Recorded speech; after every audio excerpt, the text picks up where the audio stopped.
اور تبھی ہارون بھی وہاں پہنچا۔ اس نے آگے بڑھ کر کہا کہ میں گواہی دیتا ہوں کہ یہ انسان جھوٹ نہیں بول سکتا، لیکن قاضی کو ثبوت چاہیے تھا۔ تبھی اچانک وہ غریب آدمی کانپنے لگا جس نے جھوٹا الزام لگایا تھا۔ اس کے دل میں ڈر بیٹھ گیا۔ اس نے سب کے سامنے سچ بول دیا کہ میں نے جھوٹ بولا تھا، مجھے پیسے دیے گئے تھے۔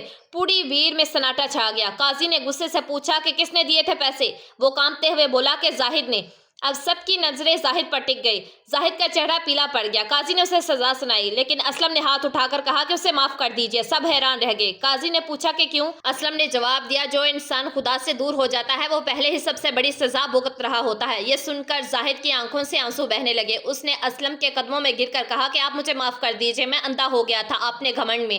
اسلم نے اسے اٹھایا اور کہا کہ جب انسان اپنی غلطی مان لیتا ہے تو خدا اسے معاف کر دیتا ہے۔ اس دن کے بعد زاہد بدل گیا۔ اس نے اپنی دولت غریبوں میں بانٹنا شروع کر دی، لوگوں سے معافی مانگی اور ایک سادہ زندگی بسر کرنے لگا۔ ہارون اور زاہد اب دونوں نیک انسان بن چکے تھے۔ دونوں اکثر اسلم کے پاس بیٹھتے، اس سے اچھی اچھی باتیں سیکھتے اور غریبوں کی مدد کرتے۔ بغداد جیسے جیسے بدل رہا تھا، اچھائی کے ساتھ ایک نیا امتحان ضرور آتا ہے، اور اس بار امتحان صرف ایک انسان کا نہیں بلکہ پورے شہر کا تھا۔ ایک دن بغداد میں قافلہ آیا۔ اس قافلے کے ساتھ ایک عجیب سی خبر بھی آئی۔ اس شہر میں ایک ایسا انسان موجود ہے جو لوگوں کے دل پڑھ سکتا ہے اور ان کے راز کھول سکتا ہے۔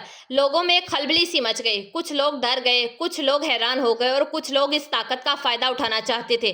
اس قافلے میں ایک شخص تھا، اس کا نام تھا قاصد۔ وہ خود کو حقیقت دکھانے والا کہتا تھا۔ اس نے شہر کے بیچوں بیچ اعلان کیا کہ جو بھی میرے پاس آئے گا میں اس کے دل کا سچ سب کے سامنے کھول دوں گا۔ شروع میں لوگوں نے اسے مذاق سمجھا، لیکن پھر ایک آدمی اس کے پاس گیا۔ قاصد نے اس کی آنکھوں میں دیکھا اور کہا کہ تم باہر سے نیک بنتے ہو لیکن اندر سے اپنے بھائی سے نفرت کرتے ہو۔ سب لوگ حیران رہ گئے۔ وہ آدمی کانپ اٹھا کیونکہ یہ بالکل سچ تھا۔ دھیرے دھیرے لوگ ڈرنے لگے۔ اب کوئی کسی پر بھروسہ نہیں کر پا رہا تھا۔ کوئی سوچ رہا تھا کہ اگر میرا راز کھل گیا تو بغداد کی محبت شک میں بدل جائے گی۔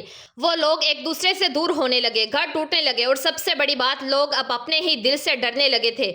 ہارون پریشان ہو گیا۔ وہ اسلم کے پاس آیا اور بولا کہ یہ آدمی شہر کو توڑ دے گا، ہمیں کچھ نہ کچھ کرنا ہوگا۔ زاہد نے بھی کہا کہ اگر لوگوں کے راز یوں ہی کھلتے رہے تو کوئی بھی کسی پر بھروسہ نہیں کرے گا۔ اسلم چپ رہا۔ پھر اس نے دھیرے سے کہا کہ سچ بدلنا غلط نہیں ہوتا، لیکن ہر جگہ سچ بولنا ضروری نہیں ہوتا، اور جو انسان لوگوں کے دلوں کو جوڑنے کی بجائے توڑتا ہے وہ حقیقت میں فتنہ پھیلا رہا ہوتا ہے۔ اگلے دن اسلم خود قاصد کے پاس گیا۔ پورا شہر دیکھنے کے لیے اکٹھا ہو گیا۔ قاصد مسکرایا کہ تم وہی فقیر ہو جس کے پاس لوگ سکون لینے کے لیے آتے ہیں۔ اسلم نے کہا اور تم وہی ہو جس کے پاس لوگ ڈر لے کر آتے ہیں۔ بھیڑ میں ہلچل سی مچ گئی۔ قاصد بولا کہ کیا تم بھی چاہتے ہو کہ میں تمہارا سچ سب کو بتا دوں؟ اسلم نے شانتی سے کہا اگر میرا سچ لوگوں کو جوڑتا ہے تو بتا دو، اگر توڑتا ہے تو تم اسے چھپا لینا ہی بہتر ہوتا ہے۔ قاصد ہنس پڑا کہ سچ چھپانے سے کیا فائدہ؟ اسلم نے جواب دیا، سچ کا مقصد انسان کو بہتر بنانا ہوتا ہے، نہ کہ اسے شرمندہ کرنا۔ یہ سن کر کچھ لوگ سوچ میں پڑ گئے، لیکن قاصد پیچھے ہٹنے والا نہیں تھا۔ اس نے اسلم کی آنکھوں میں دیکھا، کچھ پل خاموشی رہی، پھر اچانک قاصد کا چہرہ بدل گیا، اس کی آواز کانپ گئی، وہ پیچھے ہٹ گیا۔ بھیڑ حیران تھی۔ کسی نے پوچھا کہ کیا ہوا، بتاؤ اس کا سچ۔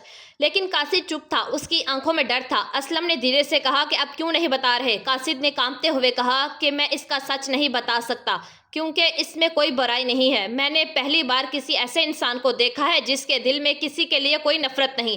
پورا شہر حیران رہ گیا۔ قاصد گھٹنوں میں گر گیا اور کہا کہ میں نے لوگوں کے راز کھول کر خود کو طاقتور سمجھا، لیکن آج سمجھ آیا کہ اصلی طاقت راز کھولنے میں نہیں بلکہ دل صاف رکھنے میں ہے۔ اس کی آنکھوں سے آنسو بہنے لگے کہ میں نے لوگوں کو توڑا ہے، مجھے معاف کر دیا۔ اسلم نے اسے اٹھایا اور کہا کہ جب انسان اپنی غلطی سمجھ لے تو اسی کی سب سے بڑی جیت ہوتی ہے۔ اس دن سے بغداد پھر سے بدل گیا۔ لوگوں نے ایک دوسرے کو شک کی نظر سے دیکھنا چھوڑ دیا۔ انہوں نے سمجھ لیا کہ ہر انسان میں کچھ نہ کچھ کمزوری ہوتی ہے، لیکن اصلی انسان وہی ہے جو دوسروں کی کمزوریاں چھپا لے۔ اور لوگ کہتے تھے کہ اصلی طاقت تلوار میں نہیں بلکہ دل کی سچائی میں ہوتی ہے، اصلی امیری سونے میں نہیں بلکہ سکون میں ہوتی ہے، اور اصلی جیت دوسروں کو ہرانے میں نہیں بلکہ خود کو بدلنے میں ہوتی ہے، اور دل کا سکون اللہ پاک کے ذکر اور اس کے احکامات پر عمل کرنے سے نصیب ہوتا ہے۔ اسلم فقیر ابھی بھی اسی جھونپڑی میں رہتا تھا، مگر اب وہ صرف ایک غریب انسان نہیں تھا بلکہ وہ لوگوں کے دلوں کا بادشاہ بن چکا تھا، اور یہی اس کہانی کا سب سے بڑا سبق ہے۔ اور پیارے دوستو، اس کہانی سے ہمیں ایک بہت ہی اچھا سبق حاصل ہوتا ہے۔ جو لوگ امیر ہوتے ہیں وہ دل سے فقیر ہوتے ہیں، اور جو لوگ غریب ہوتے ہیں وہ دل سے امیر ہوتے ہیں۔ امیر لوگوں کے محل دیکھ کر اپنے آپ کو غریب مت سمجھو، کیونکہ امیر اور غریب کی قبر ایک جیسی ہوتی ہے۔ امیر لوگ پیسوں سے چاہے دنیا کی جتنی مرضی قیمتی چیزیں خرید لیں، مگر وہ دل کا سکون پیسوں سے نہیں خرید سکتے۔ دل کا سکون تو صرف اللہ پاک کے ذکر سے حاصل ہوتا ہے۔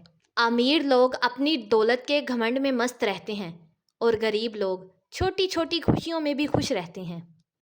نہ کر بندیا میری میری، اے 4 دناں دی زندگی پھر مٹی دی ٹیری۔